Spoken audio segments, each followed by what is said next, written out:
Morning. हम USA के बारे में पढ़ रहे थे, संयुक्त राज्य अमेरिका, जिसमें हमने संयुक्त राज्य अमेरिका का सामान्य परिचय हो गया, उसके भौतिक प्रदेश हो गए और यूएसए की जलवायु होगी। इस सब का हमने पहले चर्चा कर ली है। आज हम संयुक्त राज्य अमेरिका में कृषि कौन सी की जाती है या किन स्थानों पर कौन सी फसल उगाई जाती है, उसके बारे में आज हम चर्चा करेंगे। सबसे पहले आप लोगों को बता दें, जो संयुक्त राज्य अमेरिका है, वैसे पहले ही आप जो फर्स्ट वीडियो में जिसने आपको सामान्य परिचय करवाया था उसमें ही आप लोगों को बता दिया था कि ये क्या है, एक विकसित देश है जिसकी टेक्निक हो गई, कृषि की विधियाँ हो गई, हर एक चीज़ क्या है मतलब विकसित है। और इसीलिए क्या है कि जो यूएसए की कृषि की जाती है तो वो भी यहाँ पे क्या है, बहुत ही विकसित श्रेणी के उन्नत बीज जो हो गए, नई नई यांत्रिक विधियाँ होगी या फिर नई नई टेक्निक्स होगी, उनके आधार पर की जाती है। और उसी के आधार पर अगर देखें तो यहाँ पर व्यावसायिक फसलें उगाई जाती हैं या व्यावसायिक कृषि की जाती है। अगर हम देखें कि यूएसए में कौन कौन सी फसलें उगाई जाती हैं या कौन कौन सी कृषि की जाती है, तो सबसे पहले अगर हम प्रमुख फसलों की बात करें तो जो सबसे पहला आता है उसका नाम है गेहूँ। गेहूँ से आप सभी परिचित हो। जो गेहूँ होता है या फिर अपने अनाज भी जिसको बोल देते हैं, ये अनाज में आता है। तो यहाँ पर क्या है, वैसे अगर यूएसए की बात करें तो यहाँ का एरिया ऐसा है कि जो ज़्यादा किसमें शीतोष्ण जलवायु में आता है। तो यहाँ पर क्या है, जो तकनीक होगी वो बहुत ज़्यादा विकसित है। तो उसी के आधार पर क्या है, यहाँ पर गेहूँ जो है प्रमुख उत्पादन फसल के रूप में उगाया जाता है। अगर हम गेहूँ की बात करें तो गेहूँ जो यहाँ पर पैदा होता है या गेहूँ की जो फसल उगती है उसको 5 भागों में बांटा गया है। या फिर अपने ये कह सकते हैं कि यहाँ पर गेहूँ जो है वो 5 ऋतुओं में या 5 मौसम के अनुसार अलग अलग तरीके से उगाया जाता है। सबसे पहले अगर हम बात करें बसंतकालीन गेहूँ, यानी कि जब बसंत ऋतु आती है तो जो बसंत काल का गेहूँ है वो क्या है, अगर यूएसए की बात करें तो ये वाला जो एरिया है संयुक्त राज्य अमेरिका में, यहाँ पर क्या है बसंतकालीन गेहूँ उगाया जाता है। बसंतकालीन गेहूँ में आप लोगों को पहली वीडियो में बताया था प्रेरीज प्रदेश जो संयुक्त राज्य अमेरिका के हैं, तो प्रेरीज प्रदेश हो गए, व्योमिंग एरिया हो गया, मिनीसोटा हो गया, मोंटाना हो गया, ये वाली जगह ऐसे यहाँ पर क्या है बसंत काल में गेहूँ की फसल उगाई जाती है, यानी कि इस जगह पर बसंत काल में गेहूँ पैदावार होता है। जो दूसरे नंबर पर है वो है शीतकालीन कठोर लाल गेहूँ क्षेत्र। जो शीतकाल होता है यानी कि ठंडा मौसम होता है, उसमें जो गेहूँ उगाया जाता है वह लाल रंग का होता है और कठोर होता है। तो उसके अगर एरिया की बात करें, ये मध्य का एरिया आ जाता है। उसके अंतर्गत यूएसए का मध्य भाग हो गया, ओक्लाहोमा हो गया और टेक्सास एरिया हो गया। तो यहाँ वाला जो क्षेत्र है, मध्य वाला भाग है, यहाँ पर क्या है शीतकाल में लाल कठोर गेहूँ उगाया जाता है। तीसरे नंबर की अगर बात करते हैं तो शीतकाल नरम गेहूँ क्षेत्र। एक तो शीतकाल में जो कठोर गेहूँ उगता है जिसका रंग लाल होता है, और एक एरिया ऐसा है जो क्या है शीतकाल में नरम गेहूँ का क्षेत्र। ये जो मिसिसिपी नदी है, मिसिसिपी नदी के आसपास वाला एरिया हो गया, इलिनॉइस हो गया और मिसिसिपी हो गया, ओहियो हो गया, ये वाला क्षेत्र ऐसा है जिसमें क्या है शीतकाल में नरम गेहूँ का क्षेत्र है, जिसमें यानी कि नरम गेहूँ उगाया जाता है शीतकाल में। चौथे नंबर पे अगर हम बात करते हैं तो चौथा नंबर जो गेहूँ का प्रकार है वो कोलंबिया का पठार है।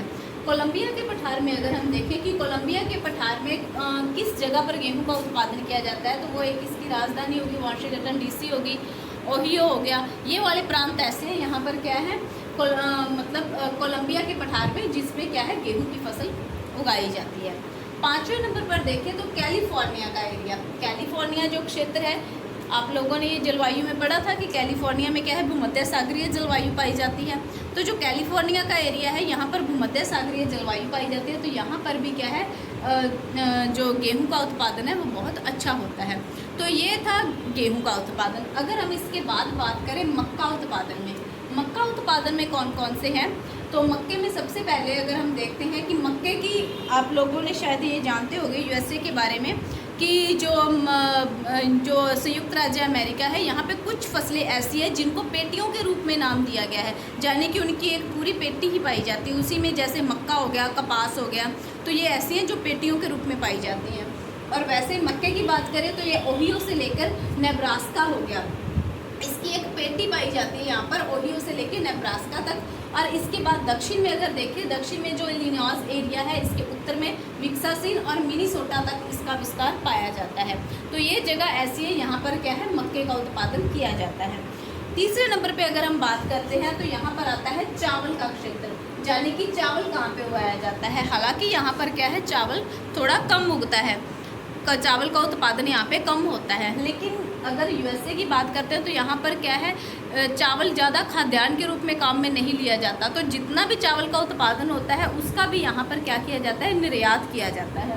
तो चावल जो उत्पादन होता है वो तटीय एरिया हो गया, यानी कि तट के आसपास वाला, मिसिसिपी नदी वाला एरिया हो गया, और सैक्रामेंटो हो गया। ये एरिया ऐसे हैं, यहाँ पर क्या है, चावल का उत्पादन किया जाता है। इसके बाद बात करें कपास की, तो एक कपास की पेटी भी पाई जाती है यहाँ पर। ये जो कपास की पेटी है इसको भी 3 भागों में बांट रखा है, यानी कि जो कपास का उत्पादन है वो 3 क्षेत्रों में होता है। सबसे पहले अगर हम बात करते हैं दक्षिणी पूर्वी भाग, यानी कि इसका दक्षिण और पूर्व वाला भाग हो गया। इसमें भी टेक्सास से लेकर ओक्लाहोमा तक ये एरिया जो है वहाँ पर कपास का उत्पादन होता है। सेकंड नंबर देखें तो फ्लोरिडा का उत्तरी भाग, जो फ्लोरिडा का तट है उसका जो उत्तरी भाग है वहाँ पर क्या है, इसका उत्पादन किया जाता है। थर्ड नंबर पर देखें जो पश्चिमी क्षेत्र है, पश्चिमी क्षेत्र में क्या है, ये जो कैलिफोर्निया का हिस्सा है, यानी कि कैलिफोर्निया के भाग में भी क्या है, कपास का उत्पादन किया जाता है। तो इस प्रकार ये कपास का था। इसके बाद अगर हम बात करते हैं गन्ना उत्पादन, यानी कि गन्ने की फसल कहाँ पर उगाई जाती है, तो गन्ने की फसल के लिए मुख्य जो संयुक्त राज्य अमेरिका के हैं वो 2 भाग हैं। एक तो दक्षिणी प्रदेश हो गया, ये जो दक्षिण वाला हिस्सा है यहाँ पर हो गया, इसमें भी लुइसियाना से लेकर फ्लोरिडा तक वाला, फ्लोरिडा का तट यहाँ पर है। तो ये जो नीचे वाला एरिया है यहाँ पर गन्ने का उत्पादन किया जाता है। इसके अलावा एक अपने बात करते हैं हवाई द्वीप की। आप लोगों को पहले ही बताया था कि जो संयुक्त राज्य अमेरिका है यह 50 प्रांतों से मिलकर बना हुआ है। तो 50 प्रांतों में भी क्या है, 48 प्रांत तो ऐसे हैं जो इसके अंदर स्थित हैं, 2 प्रांत ऐसे हैं जो मुख्य भूमि के बाहर स्थित हैं या मुख्य भूमि से दूर स्थित हैं। तो उसमें एक ये है हवाई द्वीप। ये हवाई द्वीप ऐसा है, यहाँ पर क्या है, गन्ने का उत्पादन किया जाता है। ये यूएसए से मुख्य भूमि से दूर स्थित है, पर यह हिस्सा यूएसए का ही है, यानी कि उत्तरी संयुक्त राज्य अमेरिका का एक प्रांत है। तो यहाँ पर भी क्या है, ये जो हवाई द्वीप है यहाँ पर क्या है, गन्ने का उत्पादन किया जाता है। इसके बाद अगर हम बात करते हैं नेक्स्ट फसल की, वो है चुकंदर। चुकंदर कहाँ पे उगाई जाती है, चुकंदर की बात करें तो ये मोंटाना से कैलिफोर्निया तक और मिशिगन हो गया, ओहियो हो गया, ये वाले जो इसके झील के क्षेत्र हैं, तो यहाँ पर ये जगह ऐसी है, यहाँ पर किसका उत्पादन किया जाता है, चुकंदर की फसल उगाई जाती है। इसके अलावा अगर हम बात करें तंबाकू की, हालांकि जो तंबाकू का मतलब फसल होती है या फिर अपने कहते हैं तंबाकू की जो पैदावार होती है वो इतनी ज़्यादा ठंडे एरिया में नहीं होती है, उसके लिए उपोषण एरिया हो गया उसकी आवश्यकता होती है। लेकिन यहाँ पर क्या है, तंबाकू का बहुत अधिक उत्पादन होता है। यहाँ पर यांत्रिक विधियों से आप कह सकते हैं कि तंबाकू का बहुत अधिक उत्पादन किया जाता है।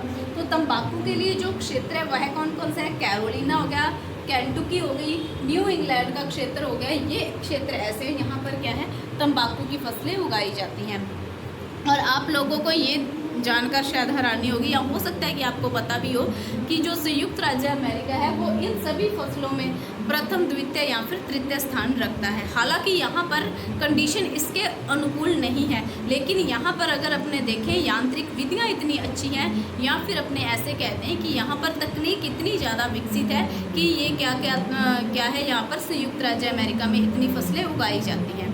तो ये जो अपने प्रमुख फसलों की बात कर रहे थे या फिर उनके एरिया की बात कर रहे थे, वैसे आपको मैप में भी दिखा दिया गया है कि इसमें अगर बात करें तो ये वाला क्षेत्र ऐसा है जिसमें मिश्रित खेती होती है, यानी कि कृषि और पशुपालन इकट्ठा होता है। ये कैलिफोर्निया का भाग हो गया जिसमें भूमध्य सागरीय जलवायु पाई जाती है, तो यहाँ पर फल का उत्पादन होता है। ये बीच वाला मैदानी भाग जो है यहाँ पर क्या है, घास और सिंचित फसलें उगाई जाती हैं। यहाँ पर बसंत काल में गेहूँ उगाया जाता है। यहाँ पर उत्पाद मतलब एरिया ऐसा है जो पशुओं के लिए अनुकूल है, तो यहाँ पे डेयरी उद्योग विकसित है। यहाँ पे मिश्रित खेती और पशुपालन दोनों किया जाता है। ये बीच वाला जो मक्की की पेटी बोल दो या फिर इसमें एक सूअर का उत्पादन भी सूअर का भी मांस मंडी के रूप में भी यहाँ पे है। ये एक बीच में जो पेटी है इसमें शीतकाल में गेहूँ उगाया जाता है। इससे नीचे कपास के लिए उपयुक्त स्थान है। ये नीचे वाला जो पोषण फसलें उगाई जाती हैं, जैसे आप तंबाकू ले सकते हो। यहाँ पर क्या है, न्यू इंग्लैंड का क्षेत्र हो गया, मिश्रित खेती हो गई, यहाँ पर पशुपालन भी हो गया, ये फसलें उगाई जाती हैं। और ये जो हिस्सा है पूर्वी हिस्सा, यहाँ पर साग सब्जियाँ उगाने के काम आता है, क्योंकि यहाँ पर क्या है, ये तटीय एरिया भी पड़ता है और यहाँ पे क्या है, पानी की भी अच्छी सुविधा है। तो इस प्रकार ये हम लोगों ने आज यूएसए की कृषि के बारे में पढ़ा, या फिर आप कह दो कि यूएसए के कृषि क्षेत्र के बारे में आज हमने चर्चा की है। और इसके बाद जो नेक्स्ट अपने यूएसए में 2-3 पार्ट रह चुके हैं, जिसमें एक तो यूएसए की मिट्टियाँ हो गई, एक यूएसए के खनिज संसाधन हो गए। तो जो नेक्स्ट वीडियो